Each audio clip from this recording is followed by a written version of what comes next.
Maternity leave को लेकर केंद्र सरकार का नया आदेश। अब इन स्थितियों में भी मिल सकेगी महिला कर्मचारियों को मैटरनिटी लीव। जी हां दोस्तों, केंद्र सरकार ने मातृत्व अवकाश को लेकर नया आदेश जारी किया है।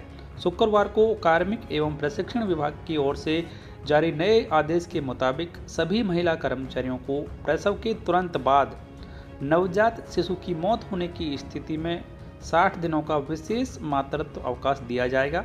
आदेश में कहा गया है कि यदि मृत शिशु पैदा होने या जन्म के तुरंत बाद नवजात शिशु की मौत से मां को पहुंचने वाली भावनात्मक चोट को ध्यान में रखते हुए यह फैसला लिया गया है, क्योंकि ऐसी घटनाओं का मां के जीवन पर बहुत गहरा प्रभाव पड़ता है। डीओपीटी के द्वारा जारी आदेश में बताया गया है, जो कि आपके सामने है, कि मृत शिशु पैदा होने या जन्म के तुरंत बाद उसकी मृत्यु होने पर मातृत्व अवकाश के संबंध में स्पष्टीकरण का अनुरोध करने वाले कई आवेदन उसे मिले हैं। विभाग ने आदेश में कहा है कि स्वास्थ्य और परिवार कल्याण मंत्रालय के साथ इस मुद्दे पर विचार विमर्श किया गया है। मृत नवजात शिशु के जन्म या प्रसव के तुरंत बाद उसकी मौत से पहुंचने वाले सदमे को ध्यान में रखते हुए केंद्र सरकार की महिला कर्मचारियों को ऐसी स्थिति में 60 दिनों का विशेष मातृत्व अवकाश देने का फैसला लिया गया है। डीओपीटी ने अपने आदेश में कहा है कि अगर केंद्र सरकार की महिला कर्मचारी पहले ही मातृत्व अवकाश ले चुकी है और मृत शिशु पैदा होने या शिशु की मृत्यु होने पर उसका अवकाश जारी है, तो ऐसा होने की तारीख तक कर्मचारी द्वारा लिए गए अवकाश को उसके पास मौजूद अन्य किसी अवकाश में तब्दील किया जा सकता है, जिसमें किसी प्रकार के मेडिकल प्रमाण पत्र की आवश्यकता नहीं होगी।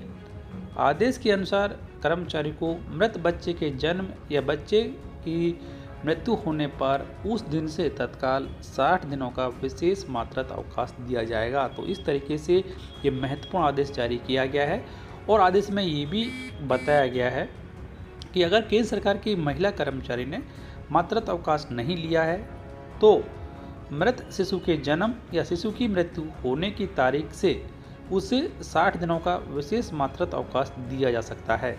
जारी किए गए आदेश के अनुसार प्रसव से 28 दिन तक के भीतर नवजात शिशु की मृत्यु होने पर यह प्रावधान प्रभावी माने जाएगा, यानी कि यदि बच्चा पैदा होने के 28 दिन के भीतर बच्चे की मौत हो जाती है, किसी वजह से बच्चे की मृत्यु हो जाती है, तो उस कंडीशन में एक महिला कर्मचारी को 60 दिन का विशेष मातृत्व अवकाश सरकार के द्वारा दिया जाएगा। साथ में ही इसके साथ में कुछ शर्तें भी हैं, इन शर्तों को भी कर्मचारियों को मानना होगा।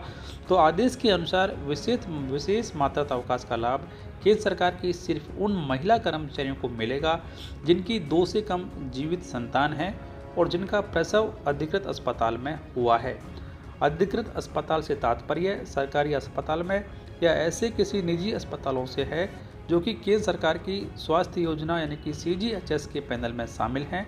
डीओपीटी के आदेश के अनुसार पैनल से बाहर के किसी निजी अस्पताल में आपात स्थिति में प्रसव होने पर इमरजेंसी प्रमाण पत्र देना अनिवार्य होगा। तो इस तरीके से इस सुविधा का लाभ लेने के लिए केंद्रीय कर्मचारियों को कुछ नियमों का पालन भी करना होगा, लेकिन कर्मचारी हित में ये महत्वपूर्ण कदम सरकार के द्वारा उठाया गया है कि अब यदि प्रसव के 28 दिन के भीतर शिशु की मृत्यु हो जाती है तो उस हालत में महिला कर्मचारी को 60 दिन का पेड मैटरनिटी लीव सरकार के द्वारा दी जाएगी। तो इस कदम के बारे में आपकी राय कमेंट बॉक्स में लिखकर जरूर बताएं। आदेश की कॉपी प्राप्त करने के लिए आप हमारी वेबसाइट governmentemploriescorner.in को चेक करें, जिसका लिंक इस वीडियो की डिस्क्रिप्शन में दिया गया है। धन्यवाद।